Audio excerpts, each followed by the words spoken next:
Great Expectations by Charles Dickens. Chapter 54. It was one of those March days, when the sun shines hot and the wind blows cold, when it is summer in the light and winter in the shade. We had our pea-coats with us, and I took a bag. Of all my worldly possessions, I took no more than the few necessaries that filled the bag. Where I might go, what I might do, or when I might return, were questions utterly unknown to me, nor did I vex my mind with them, for it was wholly set on Provis's safety. I only wondered for the passing moment, as I stopped at the door and looked back, under what altered circumstances I should next see those rooms, if ever. We loitered down to the Temple stairs, and stood loitering there, as if we were not quite decided to go upon the water at all. Of course I had taken care that the boat should be ready, and everything in order. After a little show of indecision, which there were none to see, but the 2 or 3 amphibious creatures belonging to our Temple stairs, we went on board, and cast off. Herbert in the bow, I steering. It was then about high water, 8:30. Our plan was this. The tide beginning to run down at 9, and being with us until 3, we intended still to creep on after it had turned, and row against it until dark. We should then be well in those long reaches below Gravesend, between Kent and Essex, where the river is broad and solitary, where the waterside inhabitants are very few, and where lone public houses are scattered here and there, of which we could choose one for a resting-place. There we meant to lie by all night. The steamer for Hamburg and the steamer for Rotterdam would start from London at about 9 on Thursday morning. We should know at what time to expect them, according to where we were, and would hail the first, so that if by any accident we were not taken aboard, we should have another chance. We knew the distinguishing marks of each vessel. The relief of being at last engaged in the execution of the purpose was so great to me, that I felt it difficult to realize the condition in which I had been a few hours before. The crisp air, the sunlight, the movement on the river, and the moving river itself, the road that ran with us, seeming to sympathize with us, animate us, and encourage us on, freshened me with new hope. I felt mortified to be of so little use in the boat, but there were few better oarsmen than my 2 friends, and they rowed with a steady stroke that was to last all day. At that time the steam traffic on the Thames was far below its present extent, and watermen's boats were far more numerous. Of barges, sailing colliers, and coasting traders, there were perhaps as many as now, but of steamships, great and small, not a tithe or a 20th part so many. Early as it was, there were plenty of scullers going here and there that morning, and plenty of barges dropping down with the tide. The navigation of the river between bridges in an open boat was a much easier and commoner matter in those days than it is in these, and we went ahead among many skiffs and wherries, briskly. Old London Bridge was soon passed, and old Billingsgate Market with its oyster boats and Dutchmen, and the White Tower and Traitor's Gate, and we were in among the tiers of shipping. Here were the Leith, Aberdeen, and Glasgow steamers, loading and unloading goods, and looking immensely high out of the water as we passed alongside. Here were colliers by the score and score, with the coal-whippers plunging off stages on deck as counterweights to measures of coal swinging up, which were then rattled over the side into barges. Here, at her moorings, was tomorrow's steamer for Rotterdam, of which we took good notice, and here tomorrow's for Hamburg, under whose bowsprit we crossed. And now, I, sitting in the stern, could see with a faster beating heart Mill Pond Bank and Mill Pond Stairs. "Is he there?" said Herbert. "Not yet." "Right. He was not to come down till he saw us. Can you see his signal?" "Not well from here, but I think I see it. Now I see him. Pull both. Easy, Herbert. Oars." We touched the stairs lightly for a single moment, and he was on board, and we were off again. He had a boat cloak with him, and a black canvas bag, and he looked as like a river pilot as my heart could have wished. "Dear boy," he said, putting his arm on my shoulder as he took his seat. "Faithful dear boy. Well done. Thank'ee, thank'ee."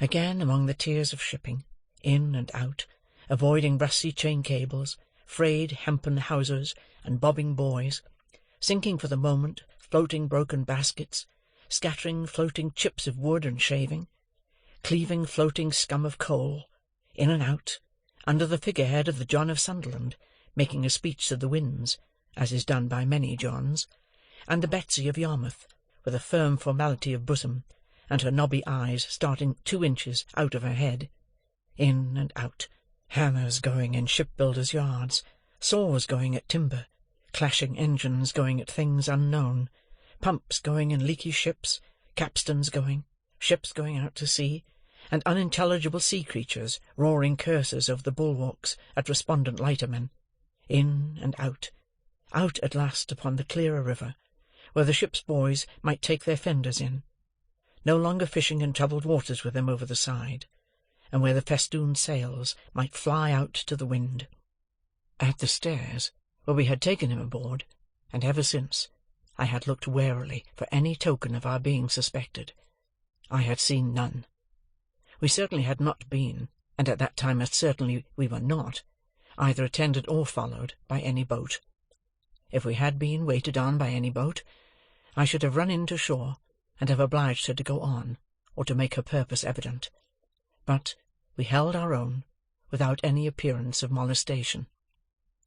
He had his boat cloak on him, and looked, as I have said, a natural part of the scene. It was remarkable, but perhaps the wretched life he had led accounted for it, that he was the least anxious of any of us. He was not indifferent, for he told me that he hoped to live to see his gentleman one of the best of gentlemen in a foreign country. He was not disposed to be passive or resigned, as I understood it, but he had no notion of meeting danger half-way. When it came upon him, he confronted it, but it must come before he troubled himself. "If you knowed, dear boy," he said to me, "what it is to sit here, alonger my dear boy, and have my smoke, arter having been day by day betwixt 4 walls, you'd envy me. But you don't know what it is." "I think I know the delights of freedom," I answered. "Ah," said he, shaking his head gravely, "but you don't know it equal to me. You must have been under lock and key, dear boy, to know it equal to me. But I ain't a-going to be low."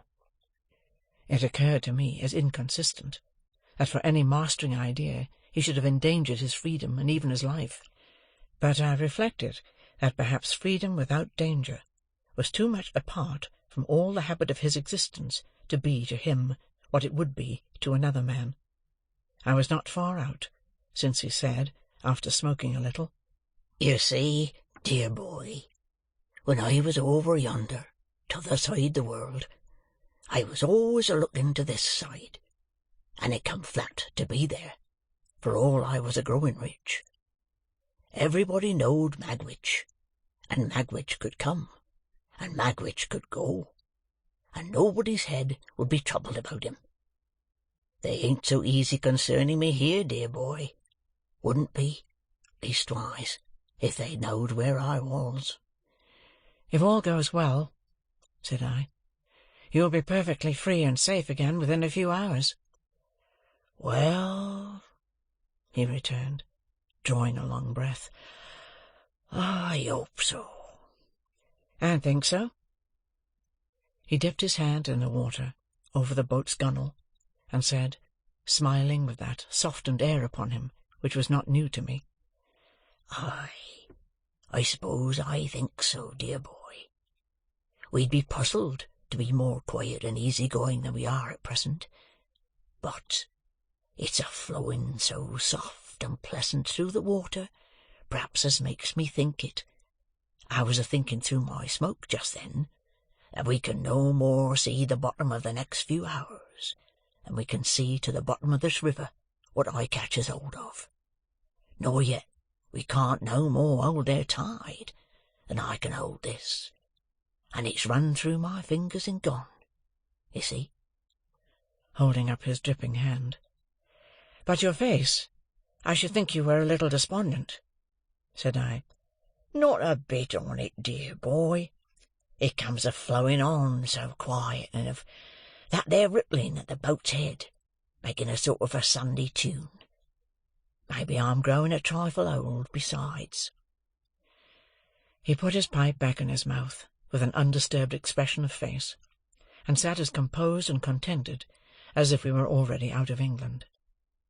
Yet he was as submissive to a word of advice as if he had been in constant terror, for, when we ran ashore to get some bottles of beer into the boat, and he was stepping out, I hinted that I thought he would be safest where he was, and he said, "Do you, dear boy?" and quietly sat down again. The air felt cold upon the river, but it was a bright day, and the sunshine was very cheering. The tide ran strong. I took care to lose none of it, and our steady stroke carried us on thoroughly well. By imperceptible degrees, as the tide ran out, we lost more and more of the nearer woods and hills, and dropped lower and lower between the muddy banks, but the tide was yet with us when we were off Gravesend. As our charge was wrapped in his cloak, I purposely passed within a boat or two's length of the floating custom-house, and so out to catch the stream, alongside of 2 emigrant ships, and under the bows of a large transport with troops on the forecastle looking down at us. And soon the tide began to slacken, and the craft lying at anchor to swing, and presently they had all swung round, and the ships that were taking advantage of the new tide to get up to the pool began to crowd upon us in a fleet, and we kept under the shore, as much out of the strength of the tide now as we could, standing carefully off from low shallows and mud banks. Our oarsman was so fresh, by dint of having occasionally let her drive with the tide for a minute or two, that a quarter of an hour's rest proved full as much as they wanted. We got ashore among some slippery stones while we ate and drank what we had with us, and looked about. It was like my own marsh country, flat and monotonous, and with a dim horizon, while the winding river turned and turned, and the great floating buoys upon it turned and turned, and everything else seemed stranded and still. For now, the last of the fleet of ships was round the last low point we had headed, and the last green barge, straw-laden, with a brown sail, had followed, and some ballast lighters, shaped like a child's first rude imitation of a boat, lay low in the mud, and a little squat shoal lighthouse on open piles stood crippled in the mud on stilts and crutches, and slimy stakes stuck out of the mud, and slimy stones stuck out of the mud, and red landmarks and tide marks stuck out of the mud, and an old landing stage and an old roofless building slipped into the mud, and all about us was stagnation and mud. We pushed off again, and made what way we could. It was much harder work now, but Herbert and Startup persevered and rowed and rowed and rowed until the sun went down. By that time the river had lifted us a little, so that we could see above the bank. There was the red sun on the low level of the shore in a purple haze, fast deepening into black, and there was the solitary flat marsh, and far away there were the rising grounds, between which and us there seemed to be no life, save here and there in the foreground a melancholy gull. As the night was fast falling, and as the moon, being past the full, would not rise early, we held a little council, a short one, for clearly our course was to lie by at the first lonely tavern we could find. So they plied their oars once more, and I looked out for anything like a house. Thus we held on, speaking little, for 4 or 5 dull miles. It was very cold, and a collier coming by us, with her galley fire smoking and flaring, looked like a comfortable home. The night was as dark by this time as it would be until morning, and what light we had seemed to come more from the river than the sky, as the oars in their dipping struck at a few reflected stars. At this dismal time we were evidently all possessed by the idea that we were followed, As the tide made, it flapped heavily at irregular intervals against the shore, and whenever such a sound came, one or other of us was sure to start and look in that direction. Here and there, the set of the current had worn down the bank into a little creek, and we were all suspicious of such places, and eyed them nervously. Sometimes, "What was that, Ripple?" one of us would say in a low voice, or another, "Is that a boat yonder?" And afterwards we would fall into a dead silence, and I would sit impatiently thinking with what an unusual amount of noise the oars worked in the thowels. At length we descried a light and a roof, and presently afterwards ran alongside a little causeway made of stones that had been picked up hard by. Leaving the rest in the boat, I stepped ashore, and found the light to be in a window of a public house. It was a dirty place enough, and I dare say not unknown to smuggling adventurers, but there was a good fire in the kitchen, and there were eggs and bacon to eat, and various liquors to drink. Also, there were 2 double-bedded rooms. "Such as they were," the landlord said. No other company was in the house than the landlord, his wife, and a grizzled male creature, the Jack of the little causeway, who was as slimy and smeary as if he had been low-water mark too. With this assistant I went down to the boat again, and we all came ashore, and brought out the oars and rudder and boat-hook and all else, and hauled her up for the night. We made a very good meal by the kitchen fire, and then apportioned the bedrooms. Herbert and Startop were to accompany one, I and our charge the other. We found the air as carefully excluded from both, as if air were fatal to life, and there were more dirty clothes and bandboxes under the beds than I should have thought the family possessed. But we considered ourselves well off, notwithstanding, for a more solitary place we could not have found. While we were comforting ourselves by the fire after our meal, the Jack, who was sitting in a corner, and who had a bloated pair of shoes on, which he had exhibited while we were eating our eggs and bacon, as interesting relics that he had taken a few days ago from the feet of a drowned seaman washed ashore, asked me if we had seen a 4-oared galley going up with the tide. When I told him no, he said she must have gone down then, and yet she took up too, when she left there. "They must have thought better on't for some reason or another," said the Jack, "and gone down." "A 4-oared galley, did you say?" said I. "A 4," said the Jack, "and 2 sitters." "Did they come ashore here?" "They put in with a stone 2-gallon jar for some beer. I'd have been glad to poison the beer myself," said the Jack. "or put some rattling physic in it." "Why?" "I know why," said the Jack. He spoke in a slushy voice, as if much mud had washed into his throat. "He thinks," said the landlord, a weakly meditative man with a pale eye, who seemed to rely greatly on his Jack, "he thinks they was what they wasn't."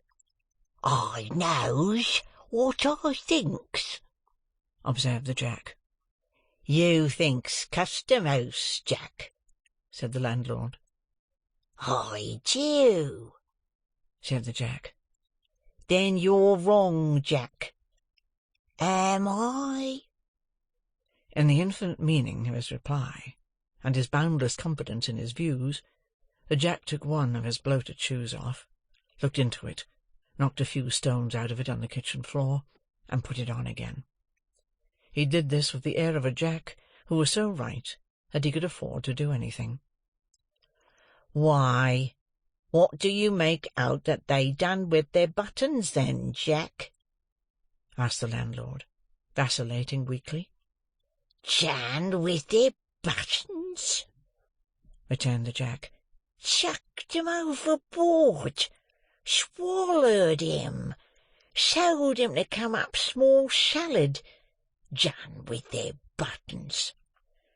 "Don't be cheeky, Jack," remonstrated the landlord, in a melancholy and pathetic way. "A custom house officer knows "What to do with these buttons?" said the chap, repeating the obnoxious word with the greatest contempt. "When they comes betwixt him and his own light, a 4 and 2 sitters don't go hanging and hovering, up with one tide and down with another, and both with and against another, without there being custom-house at the bottom of it."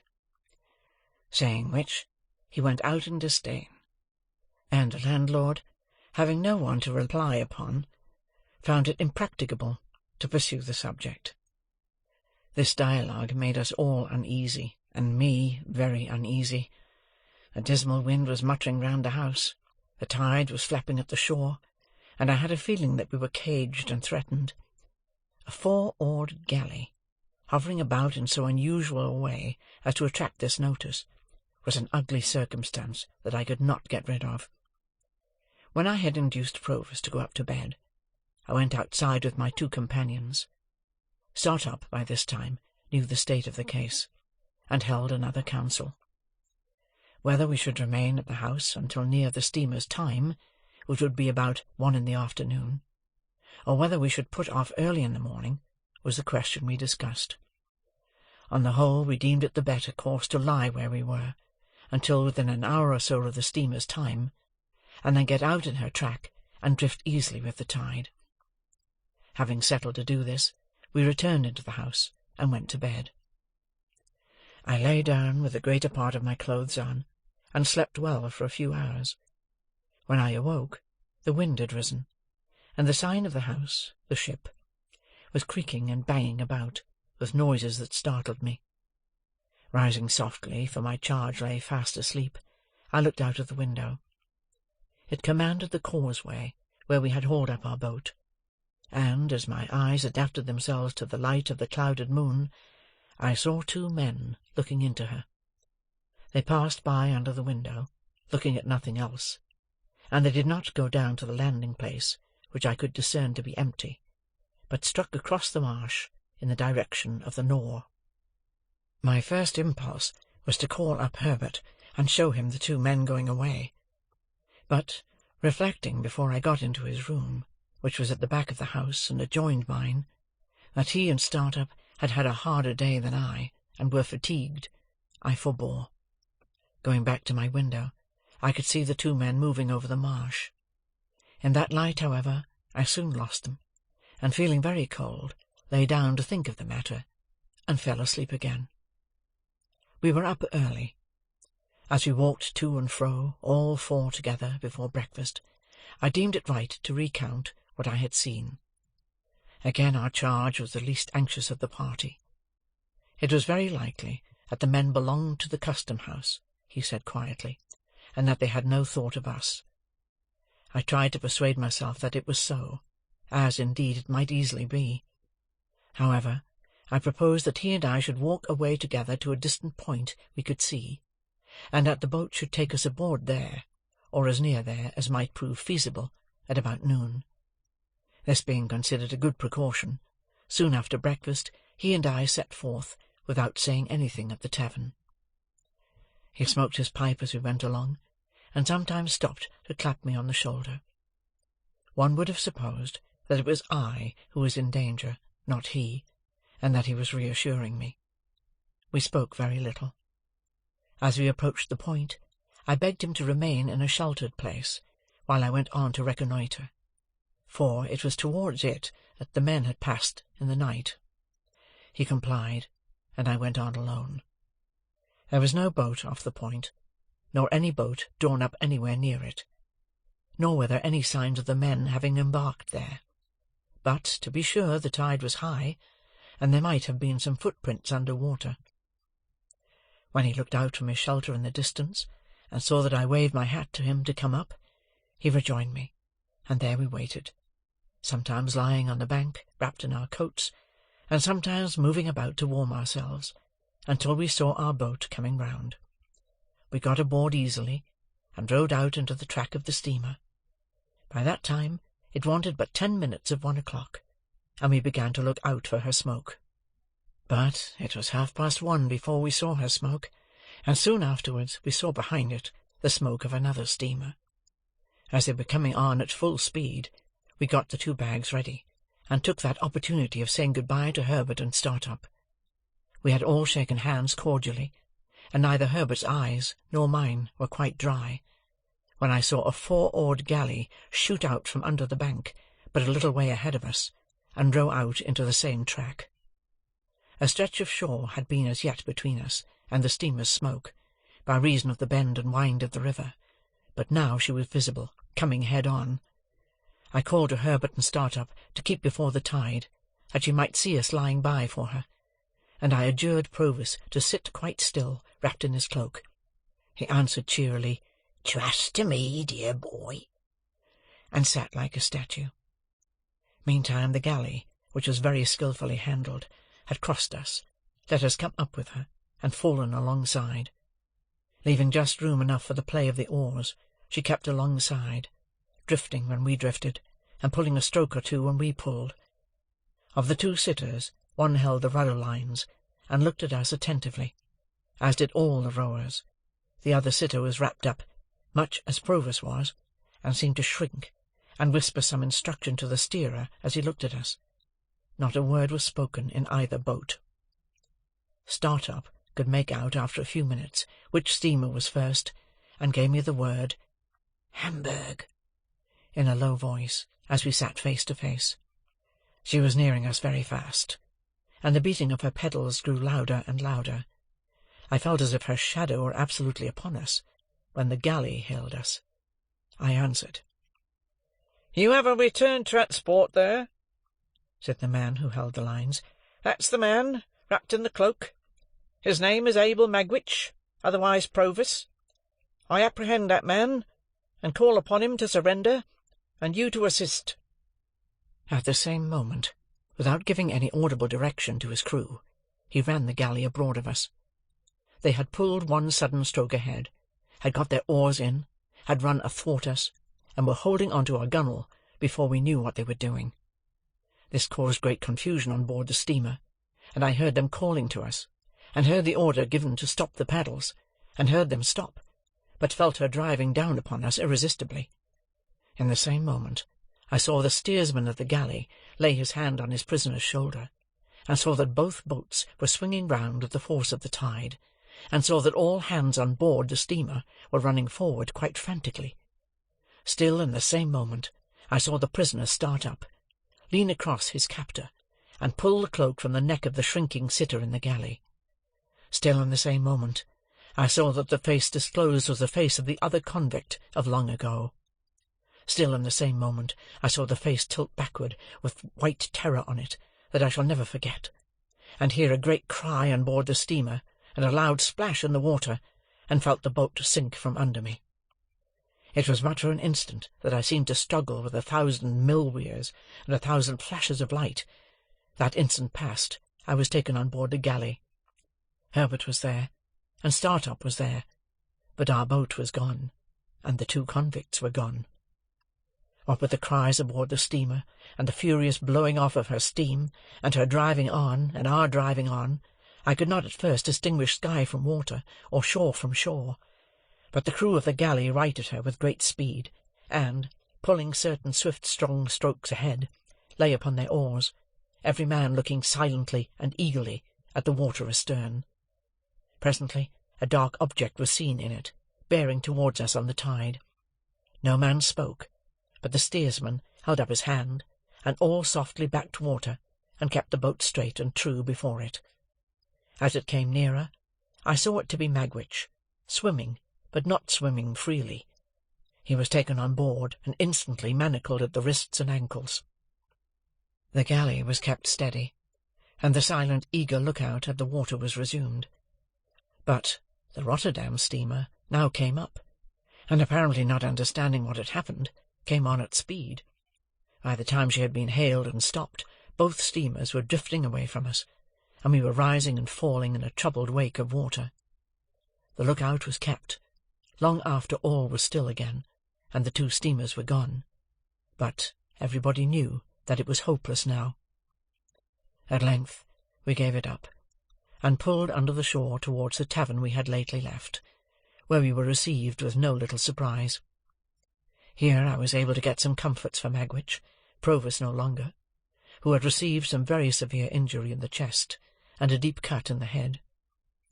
He told me that he believed himself to have gone under the keel of the steamer, and to have been struck on the head in rising. The injury to his chest, which rendered his breathing extremely painful, he thought he had received against the side of the galley. He added that he did not pretend to say what he might or might not have done to Compeyson, but that in the moment of his laying his hand on his cloak to identify him, that villain had staggered up and staggered back, and they had both gone overboard together, when the sudden wrenching of him, Magwitch, out of our boat, and the endeavour of his captor to keep him in it, had capsized us.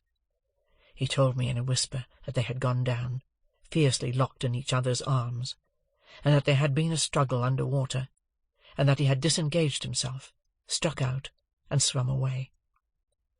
I never had any reason to doubt the exact truth of what he thus told me. The officer who steered the galley gave the same account of their going overboard.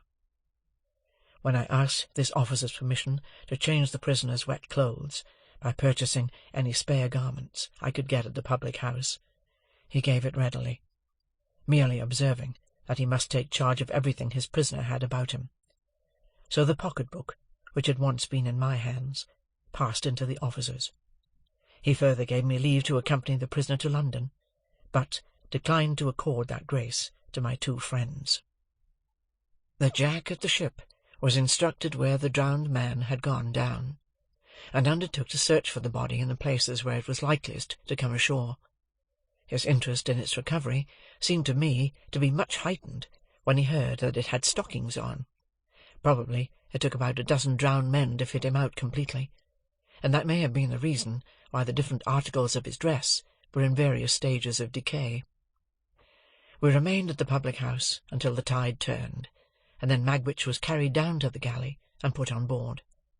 Herbert and Startup were to get to London by land as soon as they could.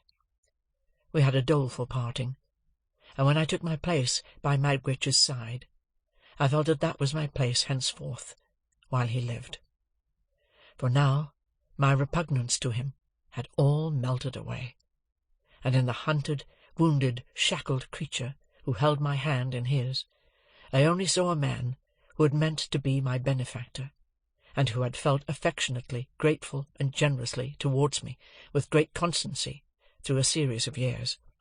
I only saw in him a much better man than I had been to Joe. His breathing became more difficult and painful as the night drew on, and often he could not repress a groan. I tried to rest him on the arm I could use, in any easy position, but it was dreadful to think that I could not be sorry at heart for his being badly hurt, since it was unquestionably best that he should die.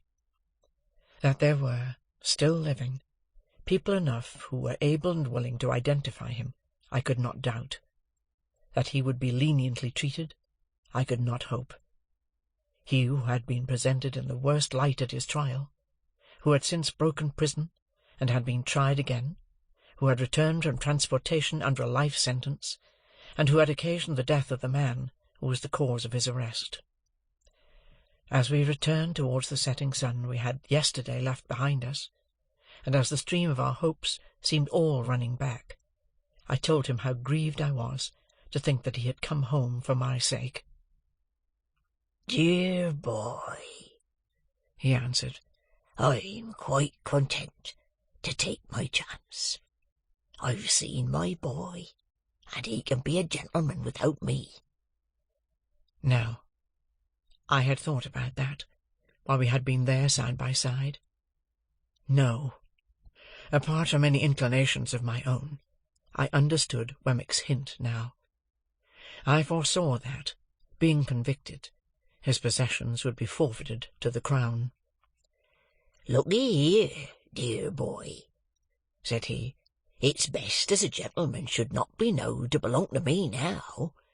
Only come to see me as if you come by chance along o' Wemmick.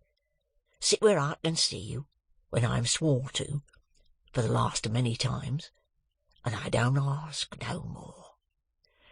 "I will never stir from your side," said I, "when I am suffered to be near you. Please God, I will be as true to you as you have been to me." I felt his hand tremble as it held mine, and he turned his face away as he lay in the bottom of the boat, and I heard that old sound in his throat, softened now, like all the rest of him. It was a good thing that he had touched this point, for it put into my mind what I might not otherwise have thought of until too late, that he need never know how his hopes of enriching me had perished. Chapter 54.